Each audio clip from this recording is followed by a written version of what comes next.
Hi, I'm Doug Smith, and welcome to a special edition of Portsmouth This Week. This is one of several special programs that document our visit to Portsmouth, England, to give greetings and thanks to the outgoing Lord Mayor Lynn Stagg, who graced our town during our 375th celebration last year, and then to witness the making of the new Lord Mayor, Stephen Wiley. Our visit was also concurrent with the 70th anniversary of D-Day celebrations in Portsmouth, UK. In addition to the task of representing Portsmouth, Rhode Island, and indeed the United States at these events, we also took on the important project of evaluating places of social interaction in the southern UK, locally called pubs. We visited and evaluated over 25 such establishments. We hope you enjoy us sharing our experience with you in these special programs. Thank you.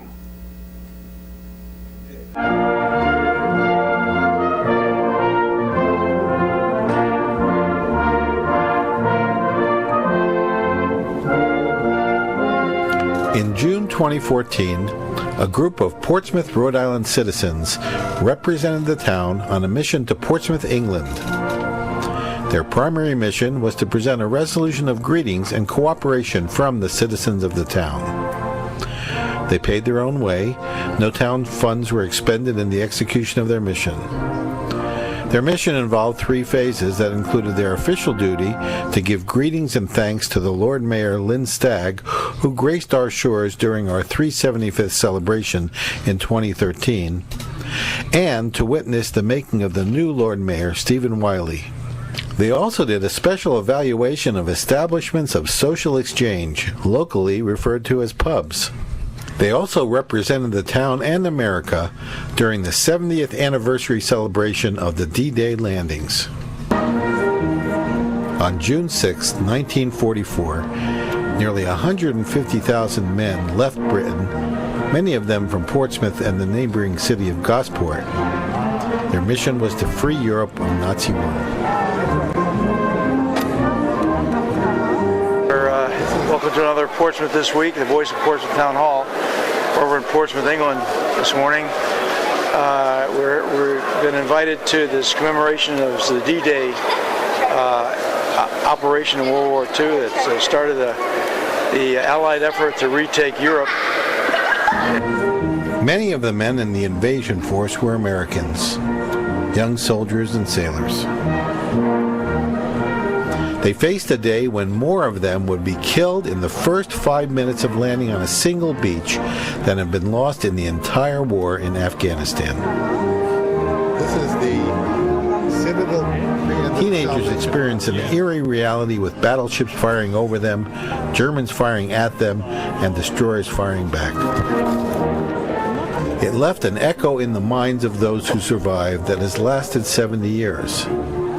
Those in their teens are now octogenarians who have returned, probably for their last time, to pay homage to their compatriots who paid their last full measure of devotion during the invasion. And we're waiting for a group of American veterans that are arriving here, and they're all going to take the ferry. We're at the ferry terminal. They're all going to take the ferry over to France and participate, and they're going to participate in the ceremonies over there. We're just more or less here to see them off. We'll be filming more about this D-Day ceremony as we go along. Thank you. It was a moving experience for those in the Rhode Island group. In awe of their patriotism and dedication to the remembrance, they were honored to be in their presence.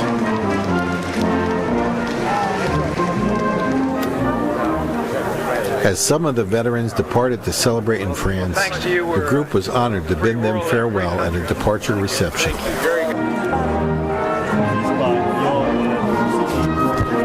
Many latter-day important people stood humbled as the group prepared to depart across the English Channel, albeit in a much more benign situation, as they did in the dark and stormy seas 70 years ago. Carl? Yes, sir. My name's Doug Smith. Hey, Doug. Nice to see you. We have a little weekly public TV program in Portsmouth, Rhode Island. It's called Portsmouth This Week. And I just want to take an opportunity. I'm delighted to see you here with this auspicious group here. What an honor to be here. Isn't it? Yeah, really something. Yeah, I think it is too. How have you been with the group? No, we just came. We're with a group of mostly Texans who, led by Professor Hatfield at the University of Texas, who's been doing this for a number of years, bringing groups to D-Day. Okay. And I've been here once before. I came on the 60th anniversary with President Bush, so back here on the 70th. Yeah, well, that's great. Yeah. I was delighted to see General Franks here. Great guy. Kathy Franks are traveling with us, great friend of ours. And I was telling him I'm retired Navy. The guy behind the camera there was retired Navy as well. We both spent 30 years. He was in submarines. I was in surface and other things. And, how could that guy be in a can like that under the water that long? That's what I don't know. I think every time they came to the service, they got another medal. Yeah, there we go. That's the way it works. Hey, come on, there's a little bitterness there. Yeah. Come on. So you following the group over to Normandy as well? Well, we're going to ride over on the same boat, which will be terrific, and then we go our separate ways there. But I'm going to, on the boat, I'm going to interview a couple of these guys, three of these guys, that's great. And then write about it in my column in the Wall Street Journal. Okay, well, I'll look forward to reading it. Well, great. Thank you, Good seeing you. Great. Thank you. Nice to see you. Age gaps of more than 4 generations seem to narrow as young met old to exchange stories.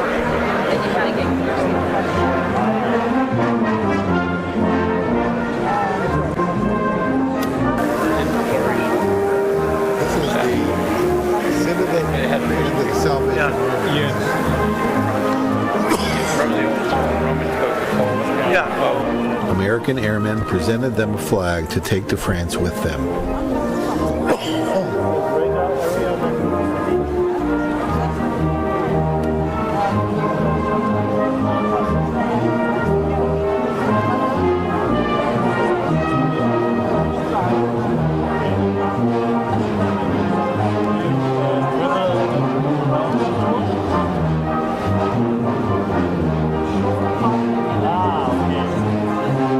And they departed for what might be their last trip across the English Channel.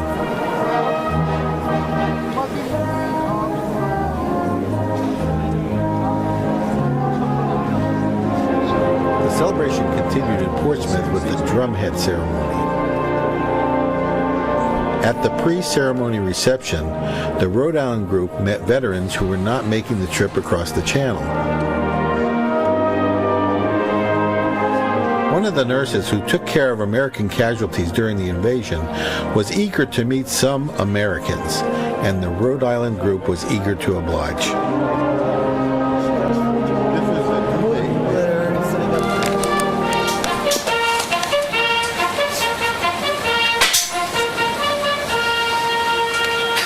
The outgoing Lord Mayor, Lynn Stagg, having just been relieved of her Lord Mayor duties, was now allowed to relax and enjoy the ceremony with her Rhode Island friends.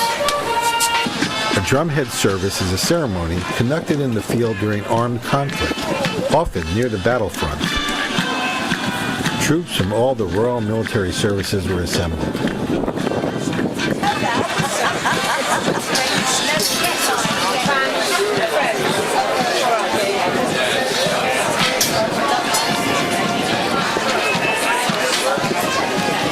And they were inspected by Her Royal Highness Princess Anne, who serves as the Commodore-in-Chief of Royal Naval Forces in Portsmouth. The ceremony was presided over by the new Lord Mayor, Stephen Wiley.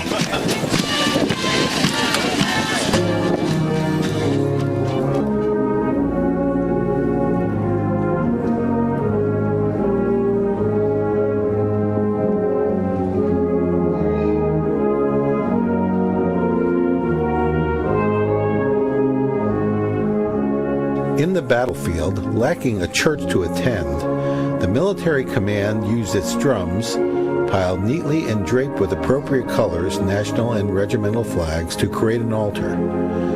Military chaplains were expected to conduct non-denominational services to the troops, and the drumhead altar served as a generic altar that suited its military purpose.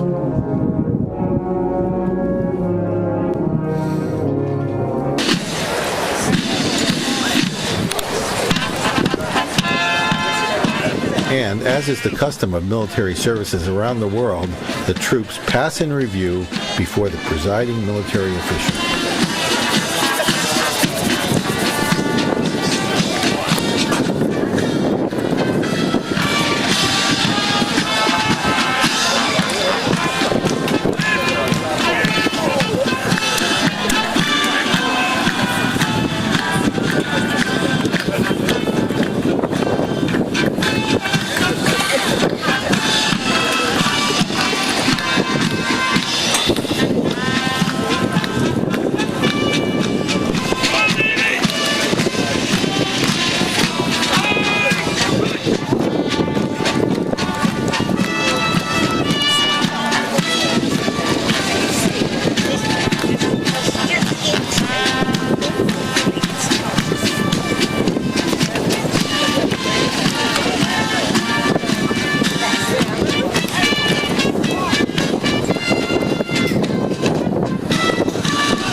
Highness was gracious in paying her respects to the D-Day veterans in attendance.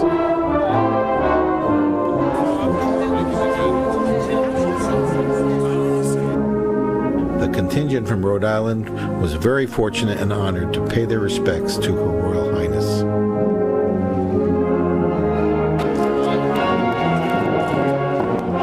The crowd was then witness to a simulated beach landing by British naval and marine forces.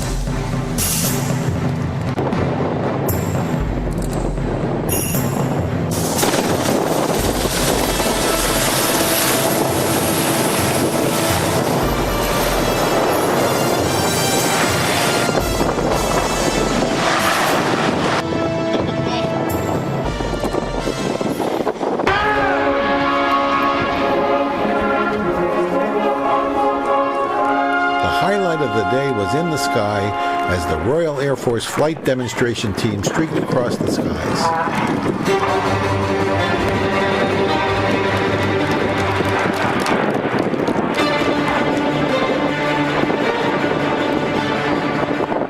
In their 50th performance season, the Red Arrows captivate and inspire millions of people across the United Kingdom and around the world in their distinctive Hawk jets.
Following the invasion in 1944, a monument was erected at the point of troop departure from Portsmouth. Called the D-Day Stone, it is the site of an annual ceremony and parade to honor those who were killed during the invasion.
our service by singing together the hymn Eternal Father.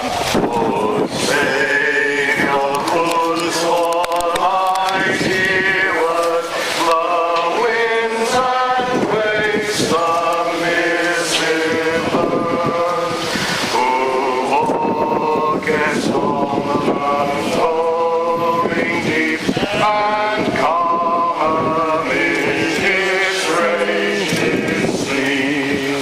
Oh, hear us when we cry to thee for those in peril on the sea. A time to be born and a time to die. A time to plant and a time to pluck up what is planted. A time to kill and a time to heal. A time to break down and a time to build up. A time to weep and a time to laugh. A time to mourn and a time to dance. A time to throw away stones and a time to gather stones together. They come from the mountains, from the valley, from the deserts. They come, names, faces, eyes, and stand for the parade. They come in a masculine step, strong and sunburnt. They emerge from the shattered plains and from the burnt tanks. Heavenly Father, infinite in wisdom, love and power, have compassion on all for whom we now pray. Cut.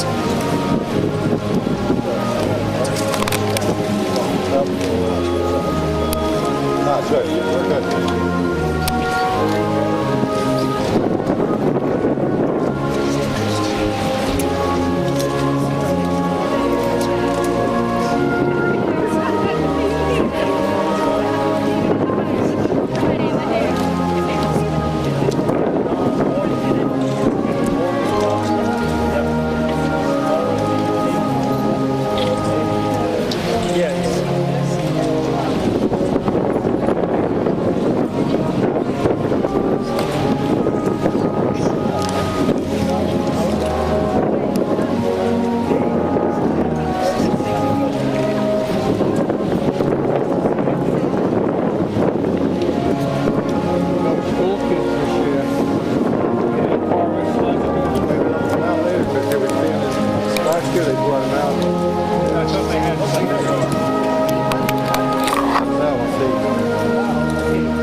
Remember them.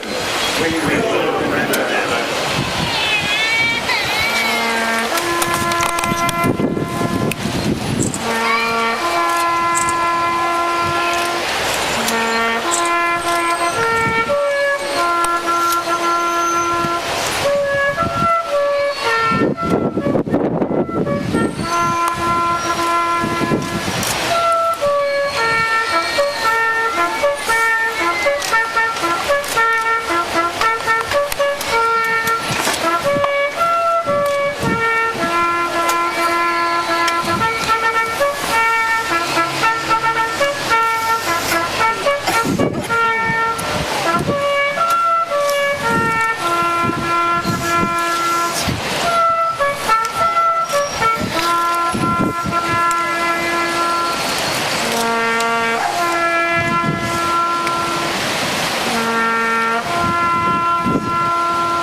Led by a Highland pipe band, veterans led the parade down the Esplanade.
And so ends but one phase of the Rhode Island Group's journey, celebrating the D-Day 70th anniversary.